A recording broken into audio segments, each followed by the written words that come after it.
Right now, sitting quietly in your refrigerator, there is almost certainly a container of leftover food that you are planning to reheat tomorrow.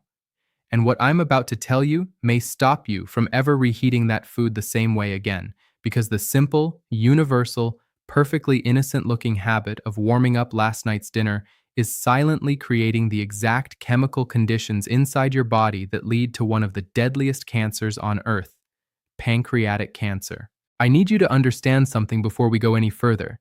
Pancreatic cancer has a 5-year survival rate of under 12%, making it one of the very few cancers where the statistics haven't meaningfully improved in 50 years.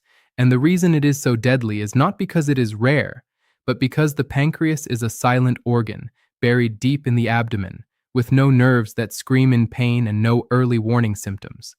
By the time you feel yellow skin, unexplained weight loss, or that deep, dull backache, the cancer has almost always already spread, and the door has already closed. I am doctor, and after more than 2 decades in clinical practice, I can tell you that when I sit across from a pancreatic cancer patient, one of the first questions I ask about their life is not about smoking or alcohol. It's about their food habits, specifically what they reheat, how often, and how. And 9 times out of 10, a pattern emerges that nobody ever warned them about. A pattern that is happening in tens of millions of kitchens tonight, including possibly yours.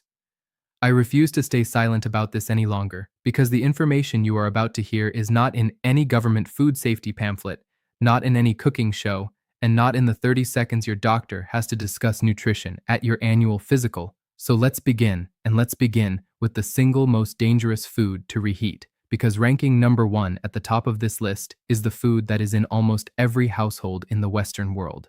Number 1 is fried food, and I mean anything deep-fried or pan-fried in vegetable or seed oil that you then save and warm up in the microwave or skillet the next day. Leftover fried chicken, reheated French fries, yesterday's fried fish, stir-fry with oil, fried samosas, whatever it is. When you apply heat to an oil that has already been heated once before, a chemical disaster takes place at the molecular level. The oil undergoes a process called oxidative breakdown, and it spits out a class of toxic compounds called aldehydes, specifically 4-hydroxynonenal, 4-HNE, and malondialdehyde, which are so aggressively carcinogenic that international cancer researchers classify prolonged exposure as a genuine driver of pancreatic and liver disease. Think of free radicals like sparks flying from a fire that's out of control. One spark by itself might not burn down a house, but when you reheat oil, you create a shower of sparks every single time, and each spark is physically damaging the DNA inside your pancreatic cells, forcing those cells to repair themselves over and over until one day the repair goes wrong and a cancer cell is born. So let me ask you right now, how many times in the last 7 days did you reheat something fried in oil? Leftover pizza with oily cheese counts, yesterday's fried chicken counts, reheated takeout counts. Be honest with yourself and drop the real number in the comments below. I want to see who's watching, and I read every single comment. The fix is simple. If you must eat fried leftovers, never, ever warm them in more oil. Put them in the oven at 180 degrees, 350 degrees, or in the air fryer for 5 to 8 minutes, which reheats them dry without adding more oxidation. And please, please never reuse frying oil. Not once, not just for tonight. Pour it out. Number 2 on this list is going to shock you because it's considered one of the healthiest foods on the planet. Leafy greens, specifically spinach, kale, Swiss chard, beet greens, and arugula. And the problem is not the vegetable itself, which is magnificent when eaten fresh, but what happens chemically the moment you cook them, store them, and reheat them the next day. Leafy greens are naturally high in nitrates, which are completely harmless in their original form, but the minute you cook those greens and let them sit in the fridge, bacteria living in the food convert the nitrates into nitrites, and when you reheat the greens, the nitrites bind with proteins to form a family of compounds called nitrosamines, and nitrosamines are classified by the International Agency for Research on Cancer as probable human carcinogens, specifically linked to pancreatic, stomach, and colorectal cancers. Picture this. Your DNA is like a massive blueprint kept in a secure room, and each nitrosamine molecule is like someone breaking into that room and erasing random instructions. Most of the time, your body catches the mistake and repairs it, But if the greens are reheated over and over and nitrosamines keep flooding in, eventually, one of those erasures lands in exactly the wrong place and a cell begins dividing uncontrollably. How many times this week did you reheat spinach, kale, or any cooked leafy green? Write the real number below. No judgment, just honesty. The fix is straightforward. Eat leafy greens fresh and cold whenever possible. A spinach salad, a kale slaw. Cook only what you will eat in that single meal, and if you absolutely must reheat them one time maximum, never twice. Now before we go to number 3, if this video has already given you one piece of information your own doctor never mentioned, please do 2 things for me right now. Subscribe to this channel so you stop missing the research that could protect your family, and share this video with the one person in your life who reheats food every single day, because a 10-second share could be the conversation that saves their life. Number 3 is rice. Yes, plain, white, brown, jasmine, basmati, whatever variety you eat. And the danger here is not a chemical one, but a bacterial one that most people have never heard of in their lives. It's called Bacillus cereus, and it is one of the most clever and dangerous organisms hiding in your kitchen. Here's what happens. Bacillus cereus exists everywhere in the environment as tough little spores, and when you cook rice, the heat kills the active bacteria, but the spores survive, dormant and invisible, waiting. Then, when the cooked rice sits on the counter cooling slowly, or sits in the fridge uncovered, those spores wake up and begin producing toxins. And here is the terrifying part. These toxins are heat stable, which means when you microwave the rice the next day, you kill the active bacteria, but the toxins remain completely intact and get eaten. Think of it as a factory that produces toxic chemicals. The microwave may shut the factory down, but the barrels of poison they already produced are still sitting on the loading dock, and you're eating them. Chronic low-level exposure to these toxins creates ongoing gut inflammation, and through something called the gut-pancreas axis, that inflammation silently drives pancreatic stress and damage over years and decades. How many days has the rice in your fridge been sitting there right now? Comment the real number, not what it should be, the actual number. The fix, and this is critical, after cooking rice, spread it thin on a plate so it cools within 1 hour. Put it in the fridge immediately, eat it within 24 hours maximum, reheat it fully until it's steaming hot throughout, and once you reheat it, do not return it to the fridge. Eat it or throw it out. Number 4 is chicken reheated in the microwave, and this one is all about physics. The microwave is not a precision instrument.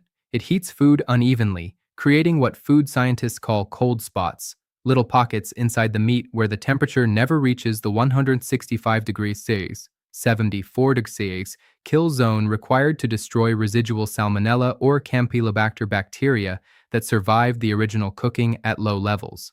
Most people feel the outside of the chicken, decide it's hot, and eat it, but the inside contains living bacteria that survive the meal and trigger chronic subclinical gut inflammation, which over years contributes to the same pancreatic cascade I've been describing. When you reheat chicken, do you actually verify it's steaming hot throughout, or do you just touch the outside and assume? Tell me honestly below. The fix: never microwave whole pieces of chicken. Either use the oven at 175 degrees, 350 degrees, covered with foil for 15 to 20 minutes, or cut the chicken into small uniform pieces and microwave with a rest period in the middle, or, and this is often best, eat the chicken cold, on a salad or a sandwich. Cold chicken has never hurt anyone. Undercooked reheated chicken has hurt millions. Number 5, and this is the one nobody talks about, potatoes. Reheating potatoes causes a dual attack on your pancreas that is genuinely disturbing when you understand it. First, potatoes are rich in a compound called asparagine, and when you reheat them, especially in an oil pan, an air fryer, or an oven, the dried concentrated surface sugars react with asparagine and produce acrylamide, another compound classified by the IARC as a probable human carcinogen specifically linked to pancreatic cancer. Second, freshly cooked and cooled potatoes form something called resistant starch, which is actually good for you, but the moment you reheat them, that resistant starch converts back into rapidly digested starch, slamming your blood sugar upward and forcing your pancreas to work overtime producing insulin. And over years and years of daily reheated potatoes, the insulin-producing beta cells of the pancreas become exhausted, setting the stage for type 2 diabetes, chronic pancreatic inflammation, and the very conditions that precede pancreatic cancer. So, it is a double hit. The acrylamide damages DNA, and the blood sugar spike burns out the pancreas. How many times this week did you reheat potatoes? Mashed, roasted, fried, boiled anyway? Comment the honest number. The fix: eat leftover potatoes cold in the form of a cold potato salad, which is one of the best foods for your gut microbiome. And if you absolutely need them warm, steam them or warm them at the lowest heat possible and never, ever refry them. Now I want to close with something important, and I want you to hear me clearly because I don't want you walking away from this video in fear. Fear is not the point. Awareness is the point. The human body has extraordinary recovery capacity, and every single improved choice you make from tomorrow morning onward begins to shift the chemistry happening inside you. This is not a sentence, it is a starting point. Let me give you the 5 rules one more time, quickly, so you can remember them. Fried food: never reheat it in oil. Use a dry oven or air fryer. Leafy greens: eat cold or cook only what you'll eat right now.